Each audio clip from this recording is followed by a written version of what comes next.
মধ্যে লেখা ঈমানাকুম, ঈমান শেষ হয়ে যাবে।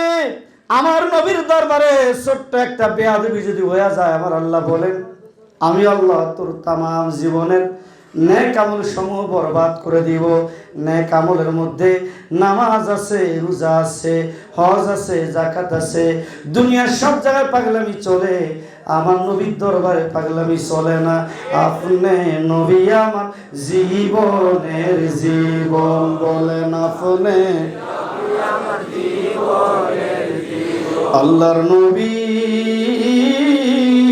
নূরের নবী, ও আপনি নবী আমার জীবনের জীবন, বলেন আপনি আপনি আমার জীবন সাথী, অন্ধকার কবরের বাতি, আপনার নূরে সৃষ্টি এই ভুবন। আল্লাহর নবী, নূরের নবী, ও আপনি নবী আমার ভাইরা। এই আয়াত যখন নাজিল হয়ে গেল, সাহাবায়ে কেরাম নবীজির সামনে কেউ জোরে কথা বলতে সাহস পায় না। মনের অজান্তে যদি আল্লাহ বলছেন তোমাদের গলার আওয়াজ যদি বড় হয়, অনিচ্ছাকৃতভাবে মনের অজান্তে আল্লাহ বলছেন তোমার ঈমানও শেষ, তোমার আমলও শেষ, একেবারে জিরো।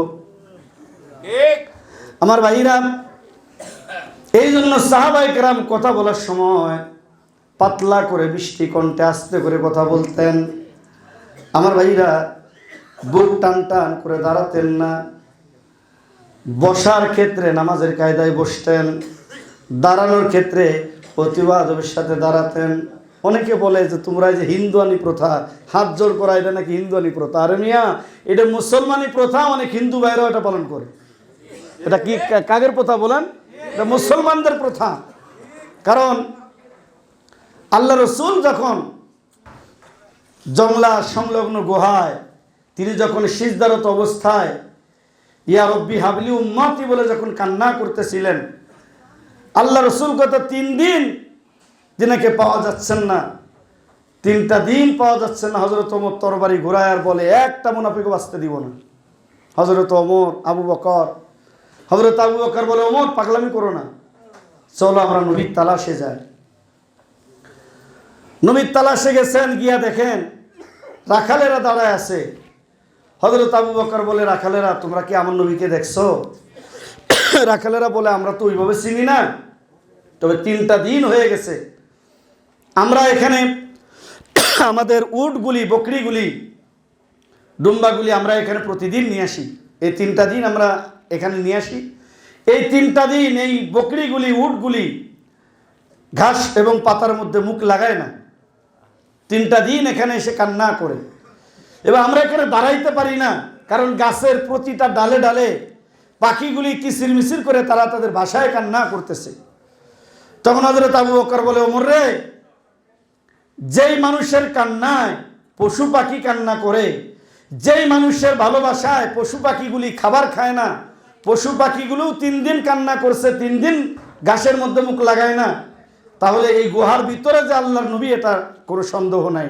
হযরত আবু বকর গিয়ে, আপনারা দেখবেন কিতাবের মধ্যে, হযরত আবু বকর গিয়ে, আমরা অনেককে ডাকার ক্ষেত্রে কি করি, এই ভাই এই বলি না, হাত ধরে আরে ভাই আমরা একটু নাড়া দেই। সাহাবায়ে কেরামের কি সাহস আছে? আল্লাহ রসুলের শরীর মুবারকে হাত দেবে সাহস আছে? হযরত আবু বকর অতি বাহাদুরের সাথে দাঁড়াইছে। কিতাবের মধ্যে আসছে যে এক হাতের আঙ্গুলের মধ্যে আর এক হাতের আঙ্গুল, অর্থাৎ আমরা তো ওইভাবে যদি দাঁড়াই তাহলে কি এভাবে যাচ্ছে না? এই যে যাচ্ছে না, কি এভাবে যাচ্ছে না? এই যে হযরত আবু বকর দাঁড়ায় বলতেছেন ইয়া রাসূলুল্লাহ, ইয়া হাবিবাল্লাহ। তিনি দাঁড়ায়, গুহার উপর থেকে দাঁড়ায় তিনি আরজ করতেছেন ইয়া রাসূলুল্লাহ, আপনি উম্মতের জন্য কান্না করছেন। আপনি নবুয়াতে জবানে বলেছেন উম্মতে মুহাম্মাদীর নেকির পাল্লা যদি একদিকে রাখা হয়, এক পাল্লায় রাখা হয়, হযরত আবু বকরের হিজরতের এই রাতের পাল্লা, আমার সাথে যে হিজরত করেছে হিজরতের এই রাতের পাল্লা, ওই মহব্বত, ওই ভালোবাসা যদি আরেক পাল্লায় দেওয়া হয়, উম্মতে মুহাম্মাদীর নেকির পাল্লার থেকে হযরত আবু বকরের হিজরতের ওই প্রেমের ওই রাতের পাল্লাই বেশি ভারী হয়ে যাবে। সুবহানাল্লাহ।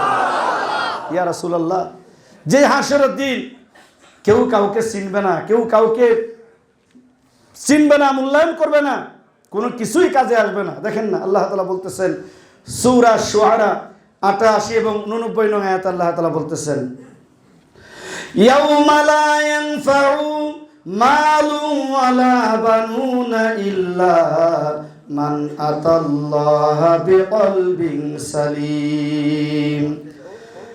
আল্লাহ তাআলা বলেন, তোমার ধন দৌলত এগুলি তোমার কোনো উপকারে আসবে না। তোমার টাকা পয়সা, গাড়ি বাড়ি, তোমার বিবি, তোমার সন্তান আদি আপনজন প্রিয়জন, এগুলি তোমার কোনো কাজে আসবে না। কোন জিনিস কাজে আসবে? আল্লাহ তাআলা বলতেছেন, ইল্লা মান আতাল্লাহা বিকলবিন সালিম। তোমার আত্মাটা যদি পরিশুদ্ধ হয়ে যায়, যেই দিলের ভিতরে হিংসা নাই, নিন্দা নাই, পরশ্চর্চা নাই, গীবত নাই। এমন মানুষ আছে গীবত না করলে তার ভালো লাগে না। আল্লাহ তাআলা বলেন, যার কাল পরিষ্কার হয়ে গেছে, যার দিলের ভিতরে কোনো হিংসা নাই, নিন্দা নাই, পরশ্চর্চা নাই, রোগ নাই, ওই রোগ মুক্ত দিল কাজে আসবে। দিল যদি পরিষ্কার হয়ে যায়, দেহরাজ্য পরিষ্কার হয়ে যাবে। দেহরাজ্য যদি পরিষ্কার হয়ে যায়, ওই মুখে দাড়ি রাখেন আপনাকে মানাবে, ওই মাথায় টুপি দেন আপনাকে মানাবে।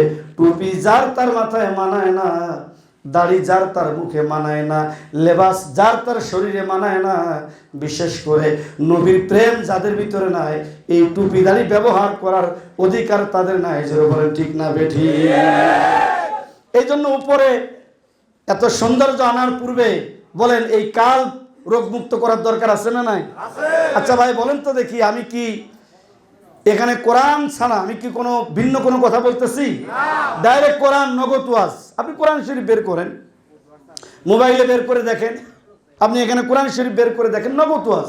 আর অনেকগুলি আয়াত এই দরবার শরীফে, অনেক জায়গায় অনেকগুলি আয়াত, সূরা এবং হাদিস, ভালো ভালো কথা, আল্লামা জালালউদ্দিন রুমি রহমতুল্লাহ আলাইহির কথা, ইমাম গাজ্জালি রহমতুল্লাহ আলাইহির কথা, বড় পীর আব্দুল কাদের জিলানী রহমতুল্লাহ আলাইহির কথা, খাজা ইনায়েতপুরের কথা, এইভাবে করে অনেক ভালো ভালো লেখনী এখানে আছে। আমি এসে শুধু যে বসে আছি তা নয়, এগুলো ঘুরে ঘুরে দেখতেছি কোথায় কি লেখা আছে। এগুলি আমাদের দেখার দরকার, জানার দরকার। আমার ভাইরা, কত মানুষ তাদের চেহারা, তাদের টুপি দাড়ি পাগড়ি লেবাস সব ঠিক আছে, কিন্তু তাদের কাছে 9 বছরের একটা মেয়ে নিরাপদ না, তাদের কাছে 12 বছরের একটা মাদ্রাসার ছেলে তাদের কাছে নিরাপদ না, বলাৎকার করে বসে আছে না এরকম? কারণ কি? ও টুপি দাড়ি লেবাস আছে। আমাদের সমাজে আমলদারের অভাব নাই, ইমানদারের খবর নাই। ইমানদারের খবর নাই, আমলদারের অভাব নাই। ইমান আছে কিনা ওটা দেখার দরকার নেই, আজান হইছে তো। কারণ এই ইমানটা আনতে গেলে কোথায় যেতে হবে বলেন তো দেখি? আল্লাহর ওলির দপ্তরে। কোথায় যাওয়া লাগবে? আল্লাহর ওলির দপ্তরে। আমার ভাইয়েরা, সে জায়গা পর্যন্ত আমরা যাই না। আমার ভাইয়েরা, আল্লাহ রাব্বুল আলামিন বলেন, ওই দিন এই দিল ছাড়া আর কোনো কিছু কাজে আসবে না। হযরত আবু বকর বলেন, ইয়া রাসূলুল্লাহ, ইয়া হাবিবাল্লাহ, ওই আসরের দিন কেউ কাউকে পরিচয় দিবে না, কেউ কাউকে চিনবে না, শুধুমাত্র একটা নেকির কারণে। আমি আবু বকর, ওই হাসরে আমার কি হবে আমি এটা হিসাব করতে চাই না। আপনি আল্লাহ রাসূল কান্না করেছেন, আমার সহ্য হয় না। নবী গো, আমি আবু বকরের নেকগুলি উম্মতে মুহাম্মাদের জন্য দিয়া দিলাম। জোরে কোন সুবহানাল্লাহ।